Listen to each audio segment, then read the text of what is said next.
നമ്മൾ പ്രതിപക്ഷ നേതാവ് വി ഡി സതീശൻ നമ്മൾ ദൃശ്യങ്ങളിൽ കാണുന്നുണ്ട്. അദ്ദേഹം വോട്ട് ചെയ്യാനായി എറണാകുളത്ത് അദ്ദേഹത്തിന്റെ പറവൂരിൽ തന്നെയാണ് അദ്ദേഹത്തിന് വോട്ടെന്നാണ് ഞാൻ മനസ്സിലാക്കുന്നത്. എന്തായാലും അദ്ദേഹം എത്തിയ ദൃശ്യങ്ങളാണ് നമ്മൾ കണ്ടുകൊണ്ടിരിക്കുന്നത്. അങ്ങനെ എല്ലാവരും നേതാക്കളൊക്കെ ആദ്യം തന്നെ വോട്ട് രേഖപ്പെടുത്തി മടങ്ങുക എന്ന് ഉള്ള വിവരമാണ് നമുക്ക് നമ്മുടെ റിപ്പോർട്ട്. പക്ഷെ അപ്പോഴും ഞാൻ ആലോചിക്കായിരുന്നു അക്ഷയ, അതായത് മത്സരിക്കുന്ന ഇടങ്ങളിൽ തന്നെ വോട്ടില്ലാതെ പോകുന്നത് ഒരു കഷ്ടമല്ലേ എന്ന് ഞാൻ ചെയ്തിട്ട് കണ്ണൂരിൽ നിന്ന് തിരുവനന്തപുരത്തേക്ക് വരിക, അല്ലെങ്കിൽ ഇത്രയും ദൂരമൊക്കെ യാത്ര ചെയ്ത് കൊല്ലത്ത് മത്സരിക്കുന്ന NDA സ്ഥാനാർത്ഥി കൃഷ്ണകുമാർ തിരുവനന്തപുരത്താണ് വോട്ട്. കുറച്ചുകൂടി അടുത്താ.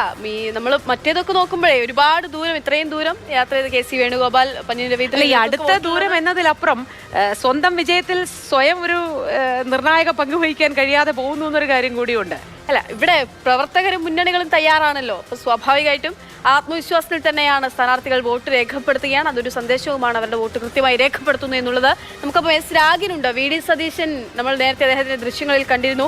രാഗിൻ, പ്രതിപക്ഷ നേതാവൊക്കെ വോട്ട് ചെയ്യാനായി എത്തിയിട്ടുണ്ട്. കുടുംബമടക്കമായിട്ടാണ് അദ്ദേഹം എത്തിയത്. അവിടെ ഇപ്പോൾ രാഗിനുള്ള പോളിംഗ് ബൂത്തിൽ അങ്ങനെ കൂടുതൽ ആളുകൾ എത്തി തുടങ്ങിയിട്ടുണ്ടോ? പ്രതിപക്ഷ നേതാവ് വി ഡി സതീശൻ പറവൂരിൽ വോട്ട് ചെയ്യാൻ എത്തിയിരിക്കുകയാണ്. ഇവിടെ ഈ കേസരി മെമ്മോറിയൽ കോളേജിലെ 109 നമ്പർ ബൂത്തിലാണ് അദ്ദേഹത്തിൻ്റെ വോട്ട്. അദ്ദേഹം കുടുംബസമേതമാണ് വോട്ട് ചെയ്യാൻ വന്നിരിക്കുന്നത്.